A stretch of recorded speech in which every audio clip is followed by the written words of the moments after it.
دوستوں، آج ہم ذکر کریں گے حضرت لوط علیہ السلام کا۔ اب علیہ السلام حضرت ابراہیم علیہ السلام کے بھائی ہاران بن تاریخ کے فرزند تھے۔ اب کی ولادت عراق کے شہر بابل میں ہوئی اور وہی پرورش پائی۔ حضرت ابراہیم علیہ السلام کو نارے نمرود سے صحیح سلامت نکلتا دیکھ کر سب سے پہلے اپنے ان کی نبوت اور رسالت کی تصدیق کی۔ حضرت ابراہیم علیہ السلام کے ساتھ بابل سے ارضی مقدس کی طرف ہجرت فرمائی۔ ابتدا میں جارڈن میں سکونت اختیار کی، پھر اللہ تعالیٰ نے انہیں سدوم اور اس کے قریب موجود دیگر بستیوں کی طرف مبعوث فرمایا۔ یہاں کے باشندے طرح طرح کے گناہوں کی دلدل میں پھنسے ہوئے تھے۔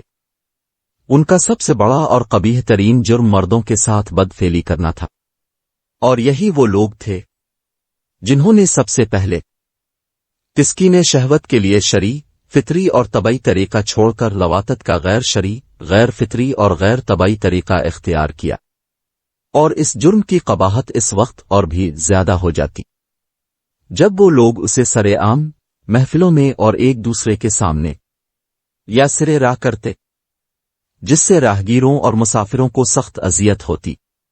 یوں ہی وہ مسافروں کے ساتھ بھی زبردستی بدفعلی کرتے، انہیں پتھر مارتے، ان کا مال و اسباب لوٹ لیتے، اور بعض اوقات انہیں قتل کر دیتے۔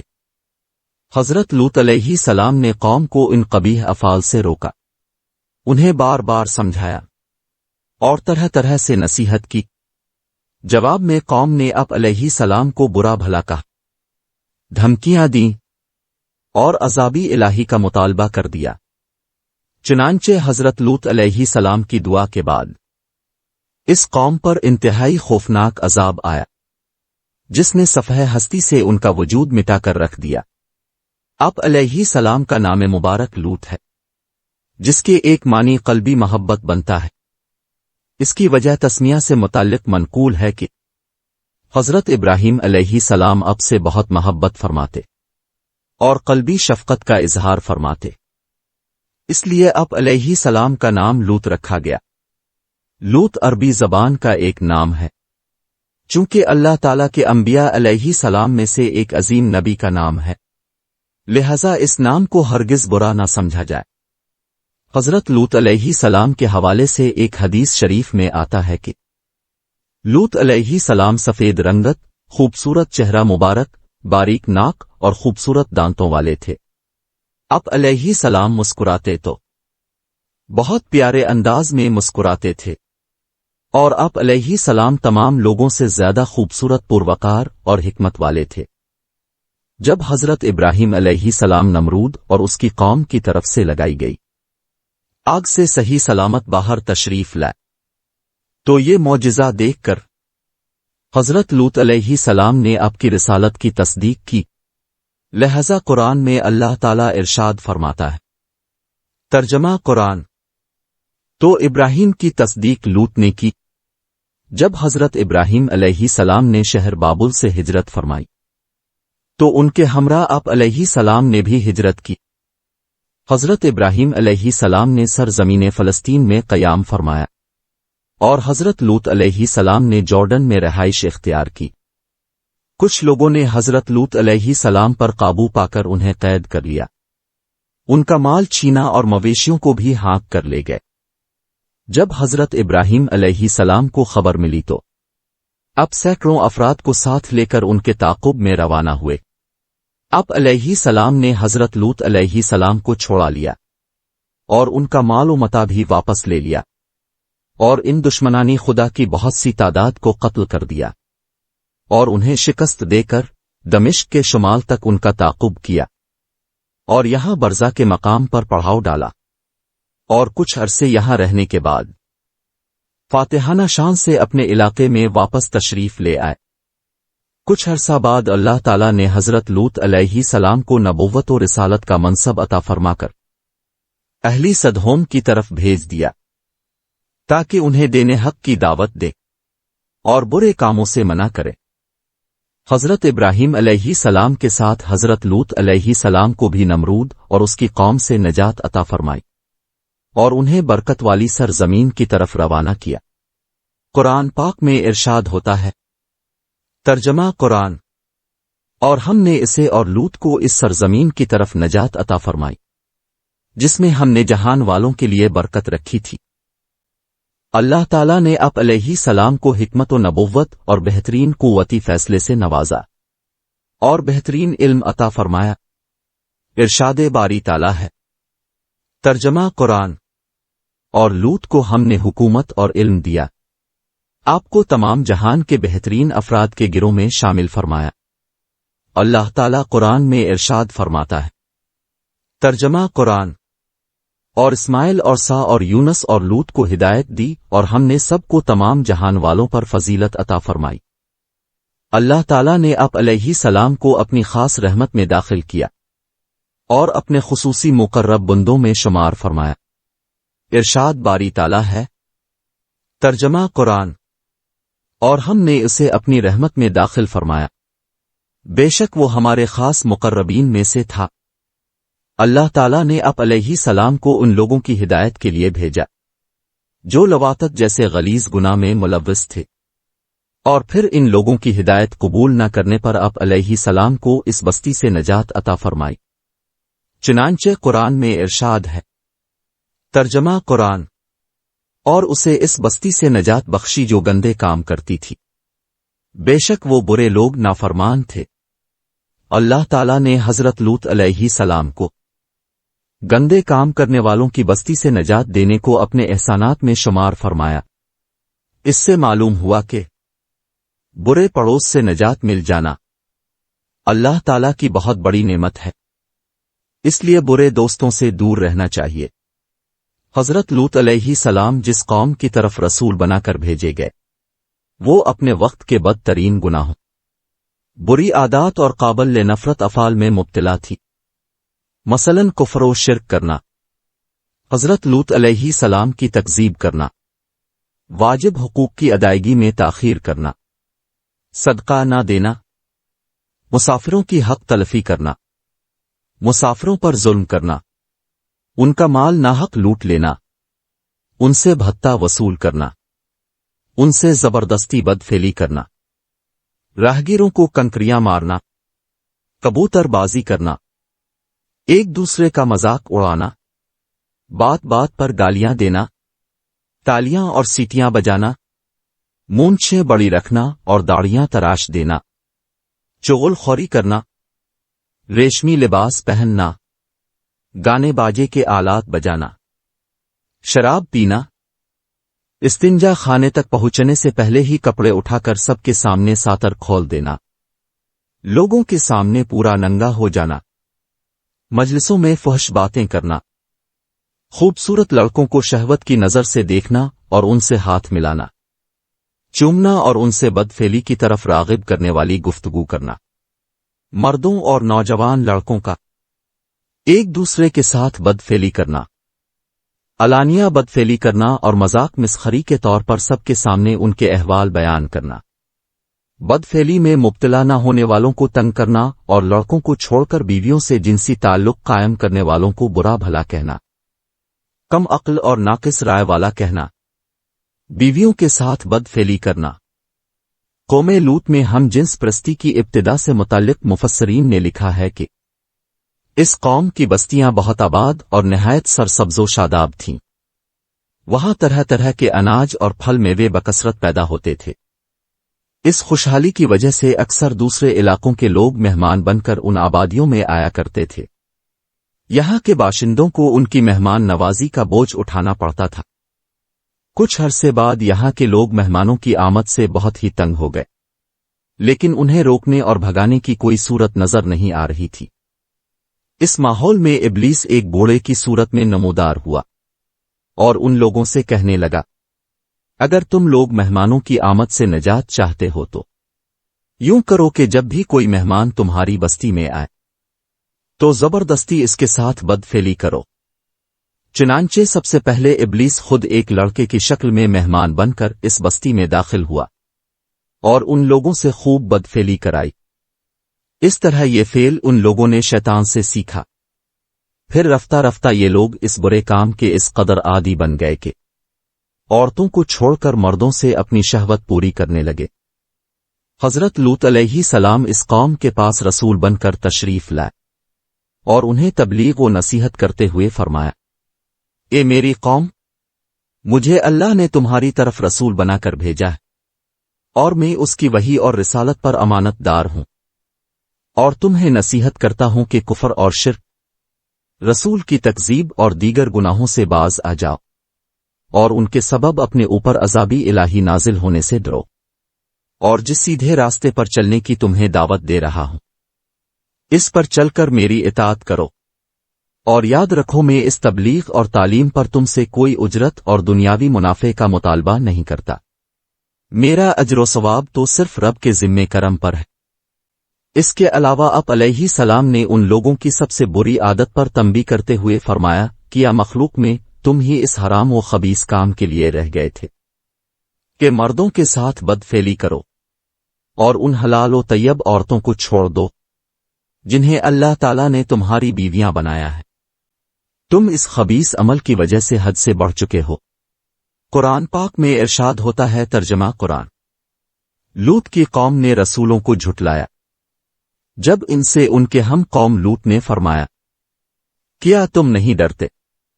بے شک میں تمہارے لیے امانت دار رسول ہوں، تو اللہ سے ڈرو اور میری اطاعت کرو، اور میں اس پر تم سے کچھ اجرت نہیں مانگتا، میرا اجر تو صرف رب کے ذمہ ہے۔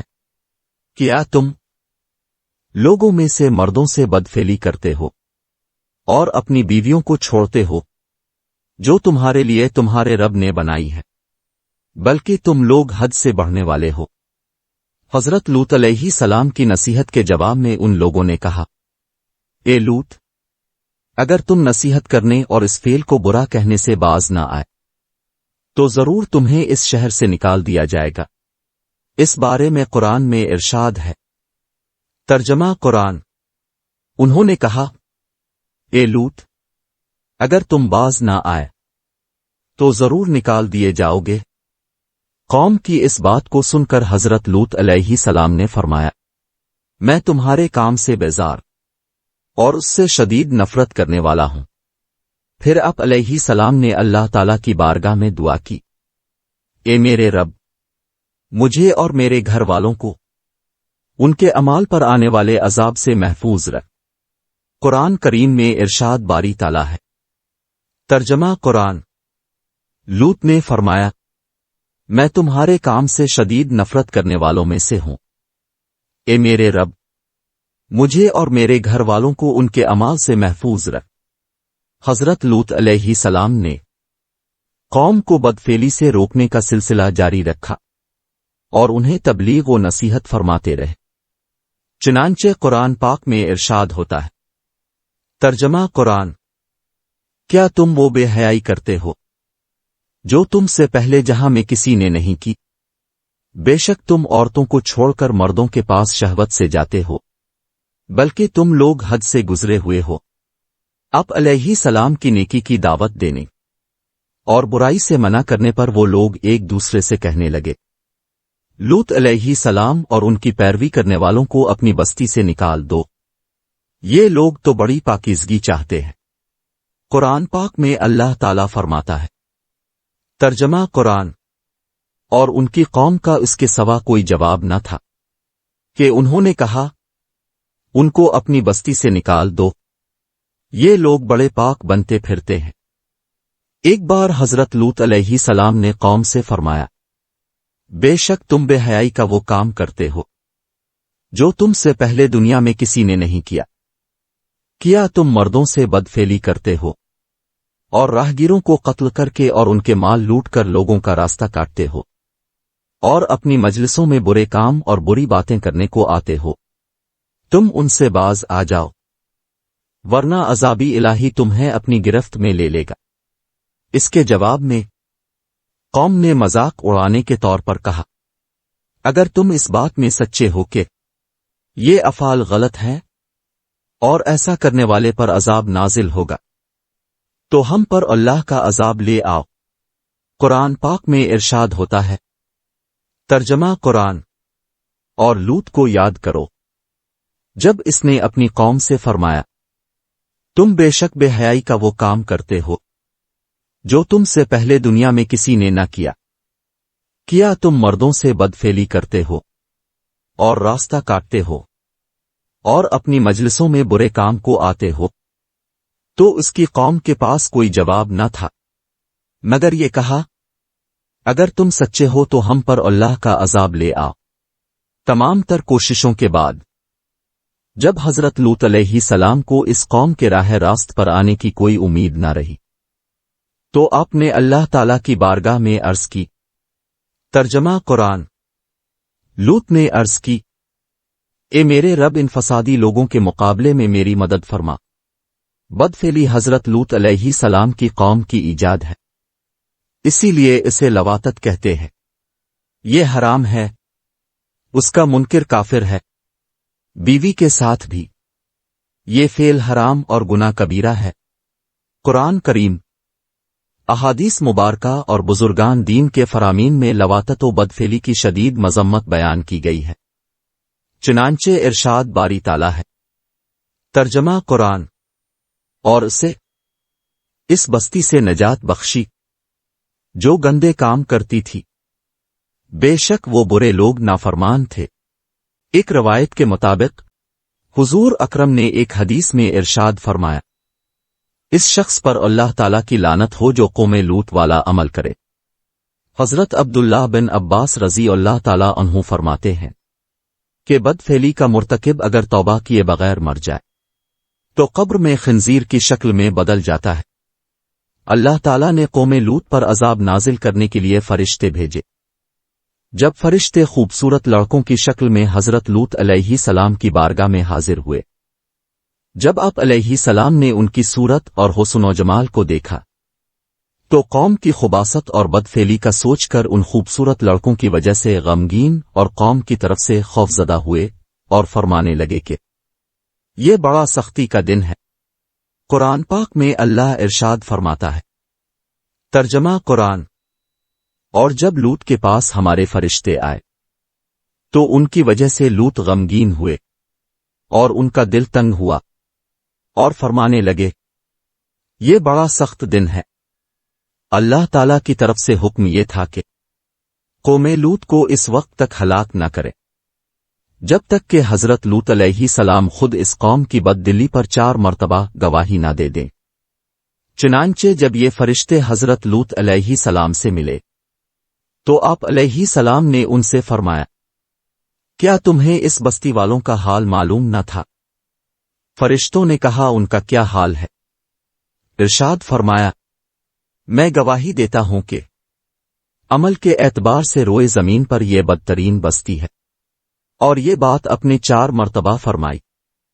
ایک روایت کے مطابق فرشتے سیدھے حضرت لوط علیہ السلام کے مکان پر پہنچے تھے اور آپ علیہ السلام کے گھر والوں کے علاوہ کسی اور کو ان کے آنے کی کوئی خبر نہ تھی، اور اسی دوران آپ علیہ السلام کی بیوی جو ایک کافرہ عورت تھی گھر سے باہر نکلی اور اپنی قوم کو جا کر خبر دی کہ حضرت لوط علیہ السلام کے پاس ایسے مہمان آئے ہیں کہ ان جیسا خوبرو میں نے آج تک نہیں دیکھا۔ قوم نے جب خوبصورت نوجوانوں کے آنے کی خبر سنی تو برے ارادے اور ناپاک نیت کے ساتھ خوشی خوشی دوڑتے ہوئے آئے۔ حضرت لوط علیہ السلام نے ان سے فرمایا، یہ میرے مہمان ہیں اور مہمان کی عزت اور لحاظ کرنا لازم ہوتا ہے۔ تم اپنی بدنیتی سے مجھے شرمندہ نہ کرو کہ مہمان کی رسوائی میزبان کے لیے شرمندگی کا سبب ہوتی ہے، اور مہمانوں کے معاملے میں اللہ تعالیٰ سے ڈرو اور مجھے رسوا نہ کرو۔ قرآن پاک میں ارشاد ہوتا ہے۔ ترجمہ قرآن، اور شہر والے خوشی خوشی آئے۔ لوط نے فرمایا، یہ میرے مہمان ہیں، تم مجھے شرمندہ نہ کرو اور اللہ سے ڈرو اور مجھے رسوا نہ کرو۔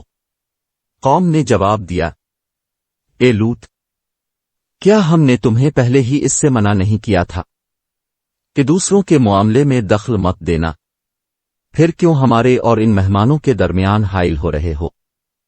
حضرت لوط علیہ السلام نے نہایت احسن انداز میں اپنی قوم کو سمجھاتے اور ان کے ضمیر کو جھنجھوڑتے ہوئے فرمایا، اے لوگوں، یہ میری قوم کی بیٹیاں تمہارے لیے نکاح کی صورت میں پاکیزہ ہیں، لہذا اگر تمہیں جنسی خواہش پوری کرنی ہی ہے تو ان سے نکاح کر کے جائز طریقے سے پوری کرو کہ وہ تمہارے لیے حلال ہے، اور اللہ تعالیٰ سے ڈرو، اپنے کفر اور سرکشی سے باز آ جاؤ، میرے مہمانوں سے کوئی برا فعل انجام دے کر مجھے ان کے سامنے شرمندہ مت کرو۔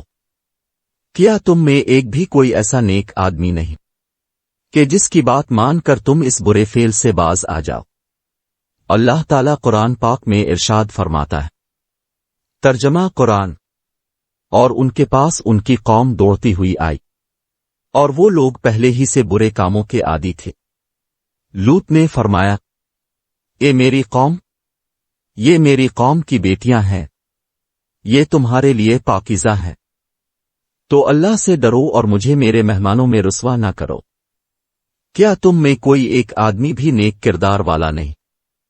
قوم نے حضرت لوط علیہ السلام کو جواب دیا کہ اب جانتے ہو، آپ کی قوم کی عورتوں سے نکاح کرنے کی نہ ہمیں کوئی حاجت ہے اور نہ ہی ہمیں ان کی طرف کوئی رغبت ہے، ہماری جو خواہش ہے وہ آپ اچھی طرح جانتے ہو۔ قرآن کریم میں ارشاد ہوتا ہے، ترجمہ قرآن، انہوں نے کہا، تمہیں معلوم ہے تمہاری قوم کی بیٹیوں میں ہمارے لیے کوئی حاجت نہیں، اور تم ضرور جانتے ہو جو ہم چاہتے ہیں۔ جب آپ علیہ السلام کو یقین ہو گیا کہ قوم اپنے ارادے سے باز نہیں آئے گی تو آپ نے حسرت سے فرمایا، ترجمہ قرآن پاک، لوط نے فرمایا، اے کاش تمہارے مدی مقابل میرے پاس کوئی قوت ہوتی اور میں کسی مضبوط سہارے کی پناہ لے سکتا۔ قوم کو چونکہ خدا کا ڈر نہ تھا، وہ تو دنیاوی طاقت سے ہی ڈر سکتے تھے۔ حضرت لوط علیہ السلام نے ان کی ذہنیت کے مطابق اور انسانی تقاضے کے طور پر طاقتور قبیلے سے مدد مانگنے کی بات کی۔ حضرت لوط علیہ السلام اپنے گھر کا دروازہ بند کر کے اندر سے یہ گفتگو فرما رہے تھے، اور قوم نے یہ ارادہ کر لیا تھا کہ دیوار توڑ کر اندر داخل ہو جائیں اور اپنی خواہشات کو عملی جامہ پہنا لیں۔ فرشتوں نے جب آپ علیہ السلام کا رنج اور بے چینی دیکھی تو عرض کی، اے لوط علیہ السلام، آپ کا پایا بہت مضبوط ہے، ہم آپ کے رب کے بھیجے ہوئے فرشتے ہیں، اور وہ عذاب لے کر آئے ہیں جس میں یہ لوگ شک کرتے ہیں۔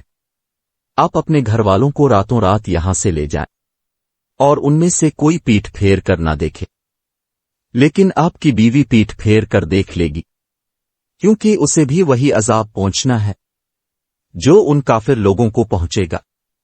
حضرت لوط علیہ السلام نے فرمایا، یہ کب ہوگا؟ عرض کی، بے شک ان پر عذاب کا وعدہ صبح کے وقت کا ہے۔ ارشاد فرمایا، میں تو اس سے جلدی چاہتا ہوں۔ عرض کی، صبح قریب ہی ہے، آپ اسے دور نہ جانے۔ اب دروازہ کھول کر ہمیں اور انہیں چھوڑ دیں، یہ لوگ اب تک ہرگز نہیں پہنچ سکیں گے اور نہ ہی کوئی نقصان پہنچا سکیں گے۔ حضرت لوط علیہ السلام نے دروازہ کھول دیا تو لوگ مکان میں گھس آئے۔ حضرت جبریل علیہ السلام نے اللہ کے حکم سے اپنا بازو ان کے چہروں پر مارا تو وہ سب اندھے ہو گئے اور مکان سے نکل کر بھاگے، لیکن انہیں راستہ نظر نہیں آ رہا تھا اور یہ کہتے ہوئے بھاگ رہے تھے، ہائے ہائے، لوط کے گھر میں جادوگر ہے، انہوں نے ہم پر جادو کر دیا ہے، اب ہم اسے چھوڑیں گے نہیں۔ اللہ تعالیٰ قرآن پاک میں فرماتا ہے، ترجمہ قرآن، تو جب لوط کے گھر والوں کے پاس فرشتے آئے تو لوط نے فرمایا، تم اجنبی لوگ ہو؟ انہوں نے کہا، بلکہ ہم تو آپ کے پاس وہ عذاب لے آئے ہیں جس میں یہ لوگ شک کرتے تھے، اور ہم آپ کے پاس حق کے ساتھ آئے ہیں، اور ہم بے شک سچے ہیں۔ تو آپ رات کے کسی حصے میں اپنے گھر والوں کو لے چلیں اور آپ خود ان کے پیچھے پیچھے چلے، اور تم لوگوں میں سے کوئی موڑ کر نہ دیکھے، اور سیدھے چلتے رہو جہاں کا تمہیں حکم دیا جا رہا ہے۔ ہم نے انہیں